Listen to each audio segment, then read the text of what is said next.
প্রতিদিন সকালবেলায় সমুদ্রের মধ্যে ওর ওই হিসাব নিকাশ হয় প্রতিদিন সকালবেলা জিনদের।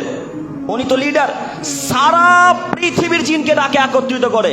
আরবে যে জিন আছে তাদেরকে ডাকে, এই জঙ্গিপুরে যারা আছে তাদেরকে ডাকে, যারা লন্ডনে আছে, আমেরিকাতে, যে কোনো দেশে যত জিন থাকে সব জিনকে আজাজিল ডাকে সমুদ্রের মধ্যে, তাদেরকে নিয়ে মিটিং করে।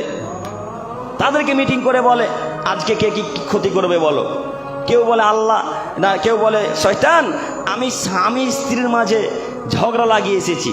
কেউ বলে পিতা মাতার সাথে ঝগড়া লাগিয়ে এসেছি। কেউ বলে ভাইয়ে ভাইয়ে হত্যা করিয়ে এসেছি।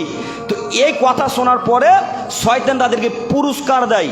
তো সব থেকে বড় পুরস্কার তাকে দেওয়া হয় যে স্বামী স্ত্রীর মাঝে ঝগড়া লাগাতে পারে, তাকে তখন মেডেল দেওয়া হয়। কথা বুঝেননি? স্বামী স্ত্রীর মাঝে ঝগড়া লাগাতে পারলেই শয়তান বেশি খুশি হয়। কেন? স্বামী স্ত্রীর ভালোবাসা অতীব গভীর ভালোবাসা। শয়তান বলে এদেরকে যদি বিভ্রান্ত করা যায়, যদি আলাদা করে দেওয়া হয়, তাহলেই আমি সফল। কাজেই এত বিপদ আসবে এ কথাই ঠিক।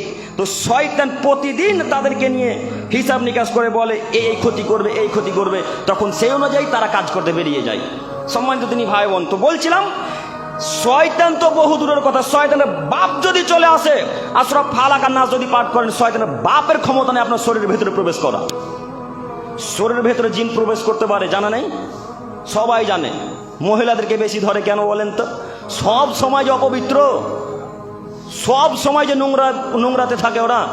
তো শয়তান তো নোংরা জিনিসই পছন্দ করে, তাই না?